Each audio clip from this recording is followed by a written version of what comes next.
now, so I'll put it on now. So if I introduce you as England, welcome to Zoom for the England and Surrey legend Adam Hollioake, 3 times championship winning captain and international for England, MMA and professional boxer and all-round superstar, Adam Hollioake. How are you doing? Hey mate, how are you? Yeah, that's not a bad welcome. I've got a whole long list, but I thought I'd cut it short because we go 40 minutes about your whole career.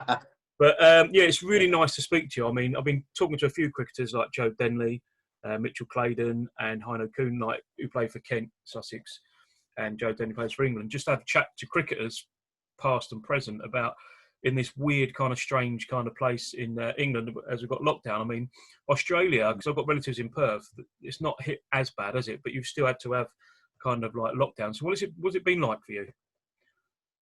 Yeah, I mean, obviously I've been here the entire time, so I can't really compare it to anywhere else. But I think you kind of get I think because I've got so many friends in England, I think I've got a feel for what it's like over there. And I think obviously it's been way more devastating over there than it has here.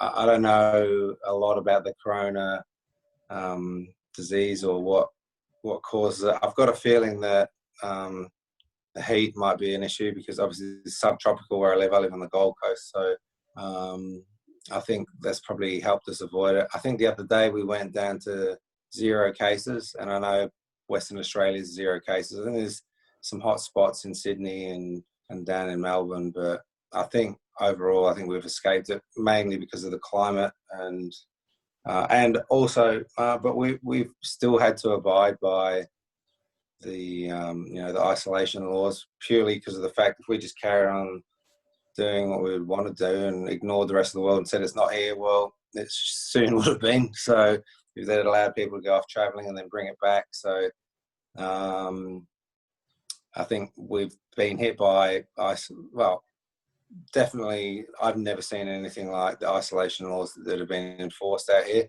but I still don't think we have had it very bad. It seems like the isolation laws in England, for a reason, you probably feel well justified over there, whereas over here I feel like we've done it just as our contribution to the rest of the world to stop it spreading. So it's probably slightly different mentality. Out of respect, really, isn't it? And out of kind of like not trying to get the problems. But it's been quite horrendous here. I mean, there's over 40,000 people lost their lives, but it's kind of really kind of, it's so sad and shocking, that kind of news, and living in that kind of lockdown. I've got a 10 and a 5-year-old. They've been off school for 3 months now. I'm pulling my hair out. I am a teacher anyway, but it's different homeschooling your kids than it is 20 kids that you don't know. But so a lot on the sporting point as well. It's been really weird because all the sport was in lockdown. I know the cricket is coming back soon, which is great, but it's going to be enforced with no fans as well. So they're going to play at Old Trafford and they're going to play at Hampshire at the AGS Bowl because it's biosecure. So they've got hotels on the thing there. So, what do you think about the cricket? We've got West Indies and Pakistan series coming up. So just your thoughts on that, really.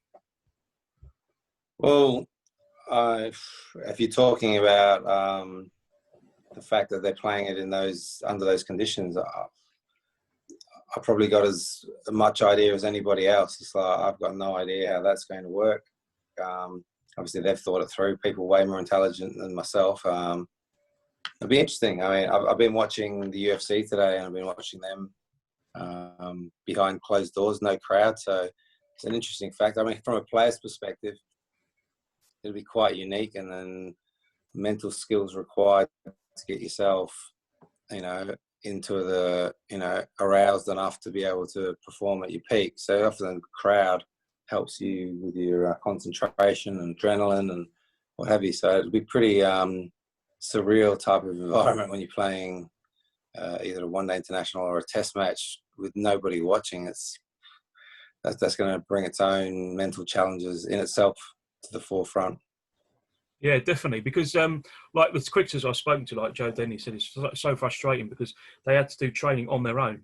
And there was a time when we couldn't leave the house unless you were going for essential items. And he said trying to get that kind of momentum and not any nets practice at all. There was only his son in the garden that he could play with that for about a month. And now they're beginning to get back. So 2 England players are allowed to playing and practicing the nets and go to the ground, then they need to be checked. So it is kind of like a strange time as well, isn't it? And he was saying he just misses the banter in the changing room. That's what they were saying. The three cricketers missed the main thing about the banter in the changing room. So moving on to one of the questions, who had the best and worst banter in your career, do you reckon, in the Surrey and England changing room? Best banter. Wow, there's just so many. I mean, when you play in sides that everyone's an alpha male, everybody's everyone's witty. Most sportsmen in themselves are witty. There's got to be someone who's worse banter though. Someone who's like the worst banter you've ever known. Yeah, John Batty. He John was Batty, the keeper of Surrey for a long time there. He, I don't know, he just missed the point. He was funny in his own way. He was funny that his banter was so bad. So he kind of, even he was funny, I guess, because he would say things and everyone would just like look at each other as if to say, he's done it again. So it's just the most pointless piece of banter ever. So he was funny in the fact that he was that bad at it. But I think probably my brother was up there. Like he and I were. I mean, we had so much history, so we had so much content to draw on each other from. Just not from cricket days, but from days at home, like mum and dad, involving mum and dad, and whose was one favourite, and Pretty Boy, and it was just like banter between him and I was just never stopped. It wasn't left behind in the changing room. So. And did people take in England and the Surrey changing room? Did they take sides, take your side or Ben's side, or try and stitch you both up, or you just wound each other up? I think we just wound each other up so much that it depended. Sometimes people took sides with one of us. Sometimes people just were like, oh, they're at it again, and they just ignored us. So there was all different tactics involved. A lot of the time, he was kind of more fun to wind up because he was almost in disbelief if anyone didn't take his side. So he was almost more fun to wind up. So that's what I thought anyway. So good memories. The band. I beg your pardon. I'd say good memories of your brother, obviously. Yeah, it was very good memories. Yeah, very good memories. So who was I mean, obviously in 2002, they discussed the shocking thing where he passed away. But I know you've done a lot of charity work. But who was the best banter between you two then? Do you reckon? Or who's the best cricketer out of you two? Oh, hard question, tough question, that one. Well, no, not really. I've got a definite answer for this because we both have Indonesian background, and probably 20 years ago we got asked to go up to Jakarta I got asked to go up to Jakarta to go up there and play in a tournament and do some coaching stuff, whatever. And they were like, "Oh, no, it would be an honour to have you up here, with your Indonesian background and everything like that." I said, "Yeah." So that's pretty interesting. I said, "I must be the greatest Indonesian cricketer ever." And the guy on the phone was like, "No, mate, second greatest." I was like, "Well, who the hell else have they had here?" He said, "Your brother." So I think I got labelled. I think it's fair to say that I don't think I'll meet anybody that says I was a better cricketer than him. So I had to try and compete with him in the banter because the cricket wasn't really a competition.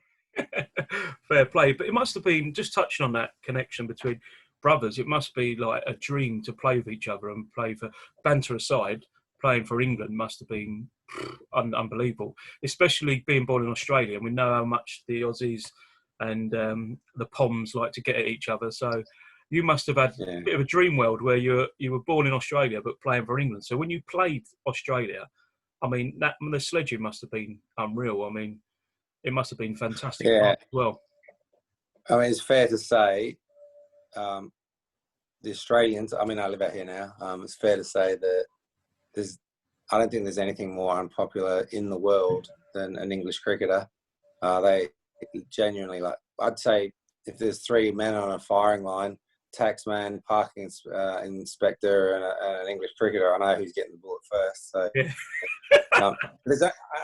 I think there's only one thing more unpopular than an English cricketer in Australia, and that's someone who was actually born in Australia and then went to go and play for England. So and me and my brother, there was two of us, so we got double whammy. So definitely. They try and dig you out all the time, did they, the Aussies? And how did you deal with it? You just like, I mean, because when you made your debut, I think we won a series and you got the winning runs in every match, so that must have been great. And what kind of cricketer were you? I know you're quite a positive character, and as a captain, you have to be really good. But with the sledging side of it, you and your brother, how did you take it? Did you have different ways? Did you just think, sod it, I'm going to take no notice, or I'm going to give as good as I got, or get in the zone, or how did you cope with it? I don't know. I was probably, I definitely, as you've already alluded to, I wasn't the most talented cricketer in the world, but my dad was probably one of the world's greatest sledgers. And he, from an age of very young, he sledged us both in the backyard. So we grew up with that. And that's very much an Aussie mentality. A lot of banter, a lot of sledging, and that was pretty much something that we were brought up on. So we're quite comfortable in that environment. Australians as part of the culture out here. So people in that series where I hit the winning runs in every game, I got man of the series, my brother got man of the match. They sledged us the whole way through that series. So after that, they decided that it was probably best to not necessarily do that, because we didn't have the best concentration in the world. Half the time we were looking up into the crowd, checking out the good-looking girls in the crowd and stuff like that. If they just left us to our own devices, we'd just get out anyway. But when they started sledging, concentrate, there might be something which would make us concentrate and focus on the game if we were involved in a battle. So they actually stopped sledging us after a while. Brilliant. As an Englishman, and just introduce my mate Jugs as well. Daniel Winsbury's coming on the call as well, so he's going to ask a few questions for you a bit later on. But yeah, as an Englishman, there's no better feeling than beating the Aussies. It is kind of, in cricket, it's only England, Australia. That's what we see. You play Pakistan, West Indies, they're all big games, but against the Aussies, it's just unbelievable. But what was it like in an Ashes, playing in an Ashes against them, obviously? And did you play in an away Ashes in Australia? I played in the one-day series out here. I didn't play in the actual Ashes themselves. The Ashes I played was in England. I played Test match at Trent Bridge and one at the Oval. But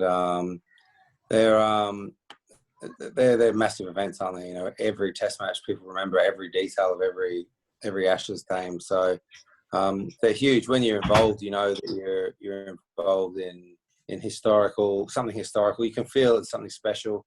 The atmosphere before the game, an hour and a half before the game, there's an atmosphere in the crowd. So that's pretty unique. India-Pakistan series are pretty unique as well, I guess. But as far as England concerned, that one versus Australia is the big one. Brilliant. So so if we just touch on your career for Surrey, obviously you're a legend for Surrey. You won 3 championships. You were captain. So in your early career, who inspired you? I know your dad said he sledged a lot, so he trained you a lot for county cricket. But who really was your inspiration and coaches? I know Alex Stewart. You've spoke many a time with Alex Stewart that you and him had a good bond and then kind of drove each other on because you were both natural leaders. And sharing the captaincy, whose idea was that at first when you were sharing the captaincy? Because I'm quite interested. It wasn't really a sharing thing. It was he was the captain. And but he would go away and play for England. So when he was away, then I captained. So it wasn't sharing. It was he was captain, and I just filled in when he was away. So that was between 95 and 97. It was 97 I became the full-time captain when he decided that, look, his commitment with England, he wasn't going to be able to give everything its proper attention. So then I became the full England captain in 97. So and then I captained from 97 all the way through to 2003. So but he was definitely someone who I don't know if inspired me or what the right word is. I've never really sort of tried to articulate it before, but he's definitely one of the guys who I went to when it came for advice. He was someone I admired and respected as the guy who carried himself with class and dignity and respect. But there were other guys in that side as well who I drew on a lot. Graham Thorpe was a guy who I played really well with when we used to bat and have partnerships. But Mark Butcher was a great tactical brain. Ali Brown always had a left field idea. Martin Bicknell always had the stock standard percentage idea. So I had a variety of people with different personalities to go to for advice, and depending on the situation, try and plug their advice into what decision we're going to make. Fair play. So yeah, it's a mixture of all the different ideas and the different, but obviously, ideally, you come up with some of the ideas. But it's good to hear that teamwork, and obviously, you've mentioned quite a few legends like yourself as well with Graham Thorpe. I mean, Graham Thorpe was an awesome batsman, wasn't he, for England? But what was he like as a character? What was he like as a character in the changing room? There was probably two comings of Graham Thorpe. There was the divorce Graham Thorpe, who was like, he used to enjoy himself, and I wouldn't say he was a party guy. He was just someone who just enjoyed being with the team and being a character within the team. And then post divorce, he was very insular and just used to go about his game, just professional. Yeah. Knew what he wanted to achieve. He'd just go to his room over night time, play computer chess, turn up the next day and do the business. So there was two. So I like both Thorpies. Good guy, he's a respectful guy, and it's just interesting to show that there's many different personalities that can go to the outcome can still be the same, which is to be successful. Fair play. Yeah, so just talk about them. You are one of the most, or if not one of the most successful captains, because you won 9 trophies with Surrey, 3 of them county championships. And during those years, there were some really good counties you were playing against, weren't they? And some really good players at the top of their form. So to win it, did you win it 3 out of 4 years or something like that, wasn't it? And 3 out of 4 years. They went back to back, then a year off, and then one out again. So the pressure for that and the kind of keep it going as well. I mean, just have a chat about those years, because they must have been fantastic as a captain, as a player, and as a person. Because Surrey's a massive kind of. I put them up with like Man United in comparison with football, or Chelsea, something like that. Really kind of like entertaining. But yeah, it must have been amazing. Yeah, I think when you play for Surrey or Yorkshire, I guess would probably be something similar. There's always an expectation. I think Surrey, Yorkshire, just because of the size of the county and the amount of and the population. Yeah. And Surrey, just I think because of the amount of private schools within the demographic. So you're probably getting the pick of talent. She's always got good talent. So I think the pressure's on you straight away when you play for those counties. And we were just fortunate at the time when I was playing that we just had this incredible crop of young players come through. It looks like something similar to what's going on at the moment.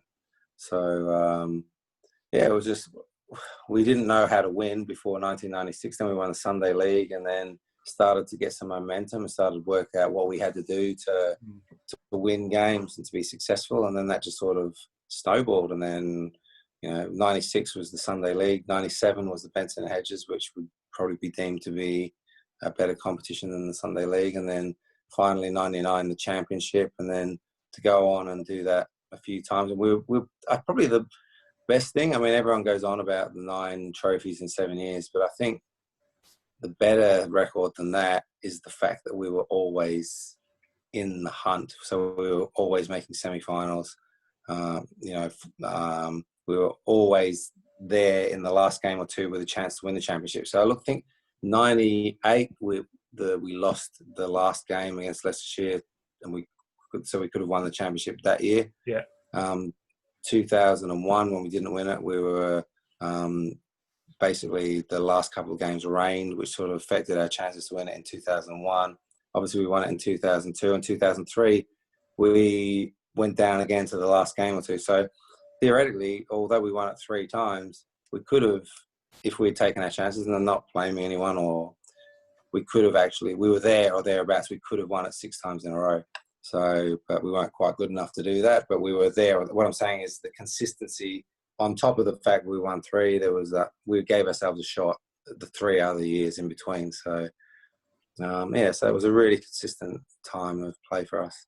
Fair play, mate. Fair play. Right, you've got the random toddy questions now. So 1 to 20. I'm just going to fire a few at you, and then we're talking about mental health in current days and sports, and then your MMA box, and then any questions by Jugsy. So give us a number, please, Adam. between 1 and 20. Number two, please. Number 2 is, what football team or soccer team do you support, if you do? I don't really, but Chelsea, because Alex Stewart and Graham Thorpe told me I had to, but I didn't really follow it. But they're both so fanatical. They just won on purely on peer pressure. Brilliant. And another number? Number 7. Number 7. Favourite sporting and non-sporting film? So it can be a favourite film of yours or a couple of films or... Mate, come on. I can't believe you even asked. It's got to be Rocky. It's Rocky all day. It's always Rocky, isn't it? Like, Rocky's awesome. Says anything else? Rocky's awesome. Else ever says, anyone who comes on and says anything other than Rocky, they should get rid of them off the show straight away. Mate. Not non-sporting, Mitch Claydon said Shawshank Redemption. And then on the Kent bio on the website was a different film. So I said, look, do you just lie each time? He says, yeah, I'll just make up the answer. Long. So, yeah. Well, I'm good at that. I'm close. I mean, I think Shawshank Redemption's, every time I hear someone from England say what's their favourite, I don't think anyone ever says anything else. So yeah, it's just like, it was a good film. I'd put it in my top 20, but I'm going to say I like American Gangster. Oh, yeah, brilliant. Denzel Washington. Yeah, it's a good film. A good storyline, good economical story about demand and supply. Yeah, so that was a good film with a good message in it. So awesome. Yeah. So another number, please, Adam. Number 5. Number 5. Best. We already done the best banter and joker, so I'll do the next one. Most difficult batsman you ever bowled to? Probably a tough one. Not really. It was like a bloody guy who played in my own side. It was Mark Butcher. Everyone used to laugh because we played together from the age of 12. So he literally knew what I was going to bowl before I bowled it. So everyone used to laugh that not only could I never get him out, I don't think I ever bowled a ball that didn't hit the middle of his bat. So he used to just stand there and just smack me in the nets. I think he used to, if he was out of form and he wanted to feel good about himself, he'd ask me to come and bowl. So he was literally just used to think, I think he used to just like dream about my bowling. So probably Mark Butcher. Different class then, different class. Fair play. Another number? Yeah. What do they go up to? I want to go 17. 17. 17. Message to any young cricketer trying to improve their game nowadays. Yeah, I'd say you don't look too far ahead.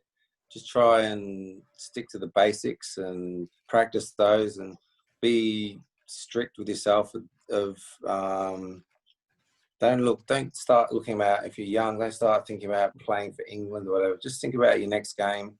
Think about the next ball and the basics which your coach taught you. And if you do that, eventually you'll get there. So I think what happens is most of us, we start getting too far ahead. And it's like I always say, the analogy I always give is, if I told you to go and run a marathon tomorrow, which is a horrific thought for me, it's too much to comprehend. 26 miles, it's like, wow. But if I just say, okay, I'm going to put my left foot in front of my right foot, and I'm just going to keep doing that. And if I keep doing that for 4 hours, I'm going to get there. Yeah, 4 or 5 hours. So probably more like 8 hours, but it's whatever. It's like the trying to look too far ahead, it becomes, I think it becomes too hard. So if you can make those, that's just not an advice for cricket either. That's advice for life. I think so. That'll be my advice. Fair play. Excellent. We'll do 3 more numbers and I'll pass over the jugs if we cut the questions. So 1 to 20. It's turned into a game of memory, mate. I can't remember which ones I've already chosen. 13. 13. Here we go. What are you doing work-wise nowadays? What are you doing for work, and what are you doing with your life at the moment? So I've got quite a busy life at the moment. I'm a single dad, 3 kids. I've got 2 businesses.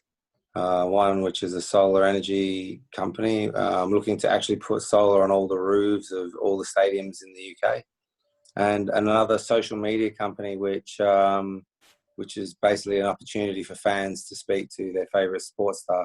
That's called Co-Star, and we've just signed the NBA, so we basically, which is a massive coup.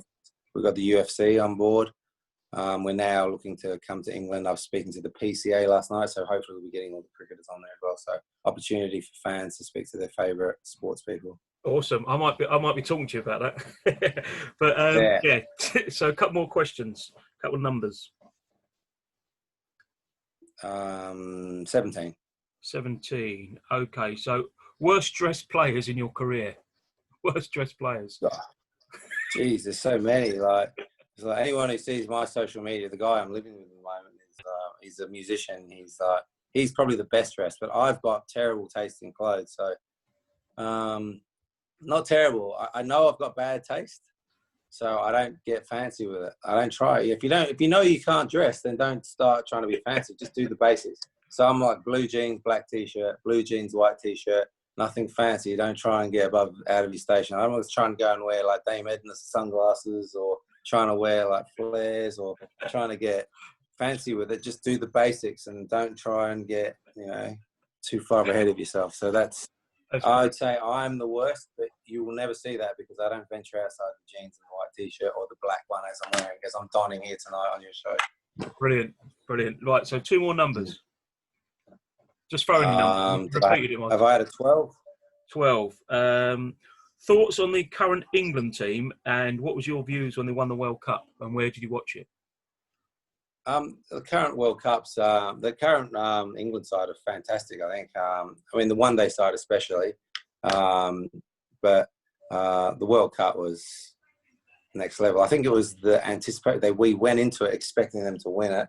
So I think that whole anticipation and the fact that they were able to hold it together and mental toughness of that side was just the best. Was it the last time England won a World Cup at home, 1966? So yeah, that's a long time. To win a World Cup in your own country is it was almost more than once in a lifetime. It's almost once in a couple of lifetimes sort of event. So yeah, fantastic.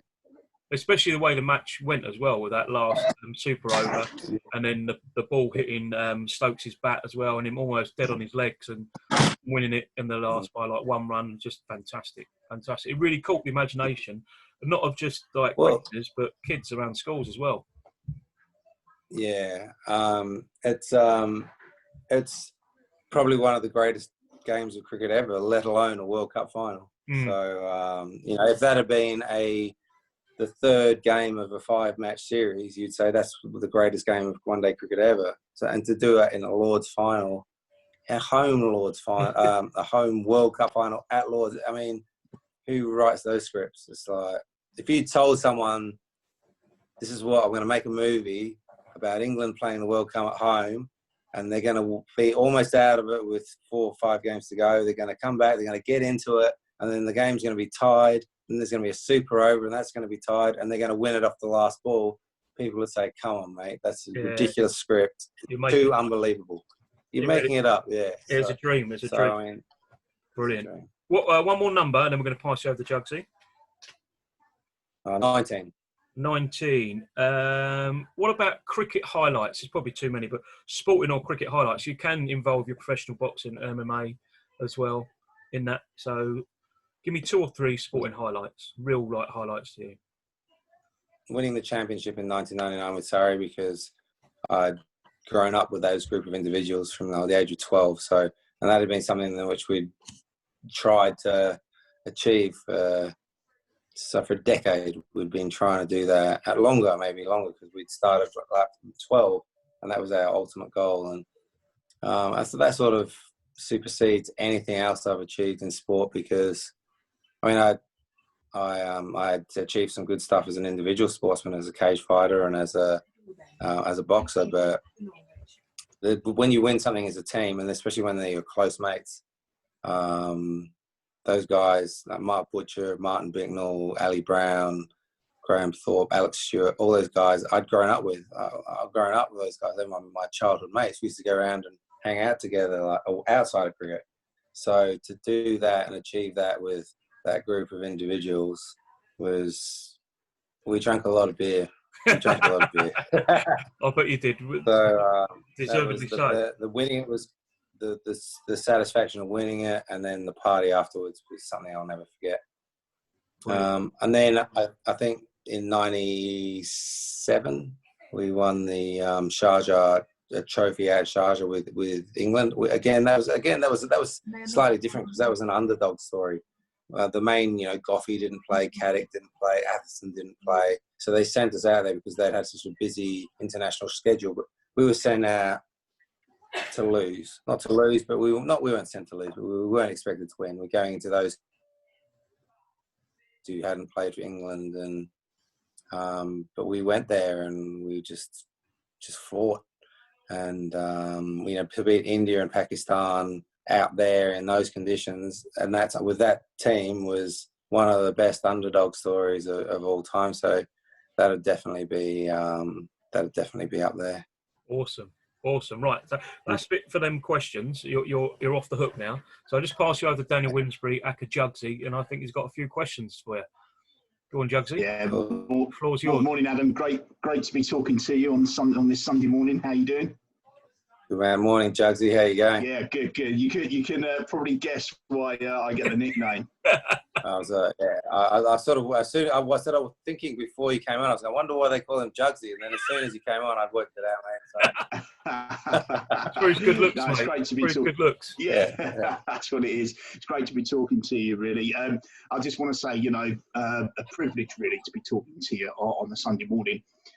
Tony just touched on it, this current England setup and what we've seen over the last 2 years. I'm a massive cricket fan, so is Toddy. I look back in the era that you guys are playing. I look very sort of like at the current England setup.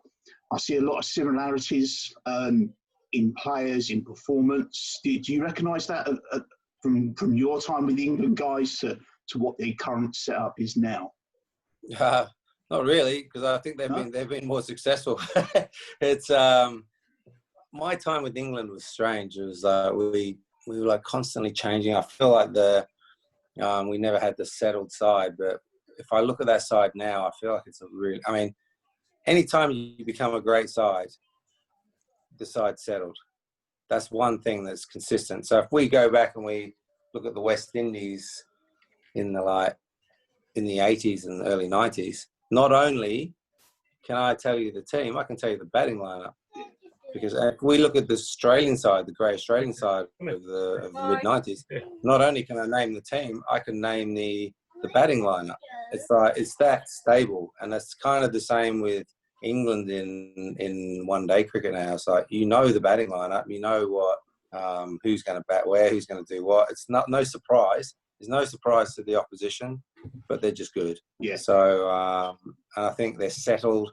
And I think that's the key to success to any side that wants to go on and become great. Sure. Yeah. Okay. No. Good call. I want to take you back a little bit. I think it's fair to say you've travelled a lot of the world, and I know you spent some time in Hong Kong as youngsters, didn't you? If that's my right. research, with my research. Good research, Jugsy. Yeah. Good research, mate. So I suppose the question is really, how has obviously being brought up in Australia, then moving over to Hong Kong, how has the travelling the world, seeing cultures, or I imagine probably a little bit of speaking different languages, how has that shaped you as a person, and then taken that into the game of cricket and MMA and boxing and that kind of stuff? How's that helped? I don't know if it's helped. I mean, certainly, well, firstly, I can't even speak English very well, so it's like I'm honoured for you to say that you think I can speak multiple languages, because that's certainly not the case. I'm still working my way through getting an understanding of the English language. So, I mean, I just think it's just for my own personal development rather than being any kind of advantage for me as an athlete. I mean, maybe it helps if I'm traveling and in an away environment that I'm comfortable in environments. But I think fundamentally being successful as a sports person just comes about discipline and doing the basics well. And I mean, people love to hear there's miracle answers, but it's being disciplined, having structure, doing the basics well. It's the same thing over and over. It's like there's no magic pill. There's no There's nothing you can do to shortcut that. If you want to try and play for England or Australia and you think you're going to do it without doing hundreds of thousands of hours of work, then you're either delirious or sadly mistaken. So it's there's no shortcut. So people could say, "Oh, I could tell you it was an advantage being in Hong Kong or here or there." It was at the end of the day, it came down to the amount of training and the amount of balls that I hit, and the amount of balls that I bowled, and the amount of people I punched in the face, really. So, so you only get good at something by doing it. It's quite interesting that when I'm talking with parents and they talk about, should I make my kid specialize at a young age? And I'm like, no, not really, because you'll get plenty of time for that. At the young age, let them do lots of different things, let them develop lots of different skills, find out what it is they're good at. Mm-hmm. Don't try and push them down one route because you might be hiding from the fact that they specialize in something completely different. Yeah. And then once they make that decision, then once you decide that you're going to become good at something, when you do it a lot and you do it often and you do it every day and you do it well, then you will become bloody good at it. So that was kind of, I don't necessarily think that was to do with anywhere I lived, or I think that was just the sort of environment that my father set up and enabled us the opportunity to train and practice whenever we wanted to. Yeah. So I suppose that's a really kind of sort of like key message that you put in through. I think you've mentioned it when you're speaking to Toddy as well. Because I do a little bit of football coaching, just with my son, that kind of stuff. And it's really kind of, we're dealing with parents of other children and stuff like that. And we do get the, what do you see him doing in 2 or 3 years' time? At the moment, guys, just let him play kick a football, but with his friends in a supervised, controlled, safe arena, if you like. So that's right. That's a real key message. I just got one other bit that I want to pick up on, and it is about the coaching.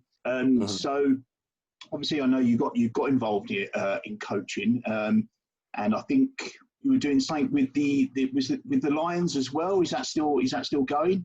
No, I started off my first gig back in coaching was with England with the T20 side. I was with them for the England versus South Africa one T20 series in 2017 or something, maybe 2016. And then I was with the England Lions for another year. And then the last 2 years, I just finished my contract with Queensland. I've been out here as coaching the Queensland cricket team for the last 2 years. I just finished that contract a week ago, and now I'm a specialist batting coach for Queensland, the Queensland Bulls. So I just coach batsmen. So I'm working with like the names you might know: Marnus Labuschagne, Joe Burns. Labuschagne, great batsman. Yeah, tremendous player. Yeah, I think he'd be the number one player. The improvement he's made over the last 3 or 4 months, whilst the coronavirus has been on, I think he's the best batsman in the world at the moment. Wow. So, I mean, I haven't seen what the other guys are doing, so I'm talking a little bit out of my ass. But it's like the improvement he's made over the last 3 or 4 months, whilst the coronavirus has been around, is bigger than the improvement he made in the year before, which is everyone says was massive. So he's playing up next I suppose that's level. a really interesting point, Adam. Sorry to interrupt you. That obviously these guys, we're picking up Labuschagne, they've used this break in the game, if you like, to really sort of knuckle down, get in the nets, work on technique, on the technical stuff. Have you been managed to sort of like, do the coaching through social distancing? I'm not too sure what the setup is over there. Well, he's a self-driven guy. He's actually got a bizarre situation. I mean, you always see, you'll be the same as me. You saw video footage of Don Bradman hitting a golf ball with a stump. Yeah. So we all saw that. So he's taken it to the next level. He's got a garage which has doors on both ends, and he gets the ball, he tapes it. We all taped it so that it swung, but he tapes it like that, and then he goes around the seam and he tapes it until the seam's standing up like that. And then he sits there hours with his friends hitting balls in the garage with the normal seam, with the wobble seam, and he's devised techniques because it's so obviously it's with a soft ball, it's not with a hard ball. And it's not 22 yards, it's probably more like 15, 16 yards. But the way he's done it is it's almost, I mean, taking away the fear of getting hurt and all the equipment. It's mimicking what he's going to be getting at test level. So I think that's putting him on another level. And the way his brain's thinking at the moment, it's like anything. You ask your brain to do anything, and you do it a lot, and you become bloody good at it. It's like, I always think, like, now when I try and type on a keyboard, it's like, where's the E? Or I'm hunting and pecking. If I do it every day, like, okay, I'm not the old, touch typist, but I can actually, peck.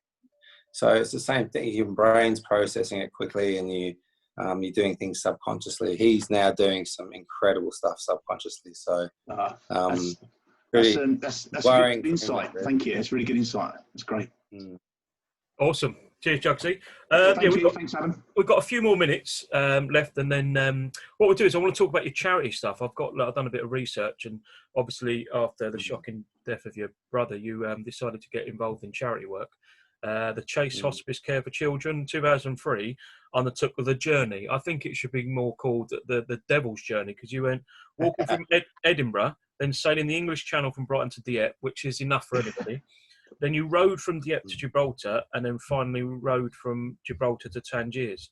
Took you 2 months and raised several £100,000. I mean, that just goes to show the kind of mental state you've got, and the kind of, I think, your background in cricket and your idea for M&M. That's unbelievable, unreal. So just a minute or so on that, really. Yeah, it was an interesting one. I don't know how long you've got here, but I've got quite an interesting story on the whole topic. But I think I want to say between 98 and 2002, every year I'd go down and play cricket in Guildford. And every year this elderly gentleman would come to me, and he'd say to me, "Oh, hey, Adam, I want you to come and help us raise money for this hospice we're trying to build for the kids with terminal illness. We want you to come and be an ambassador." And I was like, hey, look, I'm going to hold my hands up here and say I'm not proud of who I was at that time, but we're all young once, and, I was just a young guy trying to enjoy life and wasn't really experienced in the bigger picture. So I was like, hey, mate, I'll give you a picture, I'll sign something, or if you want a shirt, I'll sign that for you. But I haven't really got time to do that. I'm an important guy. I'm the captain of the England cricket team, you know what I mean? So it's embarrassing when I repeat it, but hey, it is what I am. I got to own it. So it went like that, and then this carried on and on and on, and then 2002 came, and I lost my brother, and I came back, and my daughter was born, and she was born having seizures, and she wasn't in a good way, and they weren't sure whether she was. This wasn't reported in the media. I kept this quiet. And they weren't sure whether she was going to make it. Anyway, I saw this guy again, and he said, so I remember thinking, hey, I'll just listen to this guy for a bit, and I'll go and see this hospice, and I'll go and meet these people. And I went there, and I remember going there, and there were mums and dads there, and they had young children, and their kids had died. I was there grieving my brother. He died, and I felt, the world, everyone was, looking at me. And then I met these people, and their kids were either dead or they were dying too. And it was like, for me, it was a moment of clarity, and I was like, wow, who am I to carry on like this? These guys are here, and they're dealing with the death of their children. I said, I want to get involved. And he was like, oh, what, short shirt or a photo or something like that? I said, no, I'll get involved. I was at the time when I was there, and I met some of these people. Something changed that day, and I just they had a microphone, and they asked me to get up and speak. So I said, yeah, I'll get up and speak. So everyone else was doing stuff. Everyone else was like, I'll hold a raffle, or I'll do this. So I was like, I don't know how to do any of that admin stuff. But I know I'm tough, so I'm like, I can do any physically challenge. So I got up there, and I was like, okay, I'm going to walk a marathon a day for a month. And everybody was like, yeah. So then I was like, Adam, And then when I get, can I just interrupt just quickly and we'll carry it on? This only lasts 40 minutes and then we'll reload it again. So I'll go off and then if you come back in and carry on, is that all right? yeah, sure. Okay, Yeah. no worries. It'll just go now. So let me just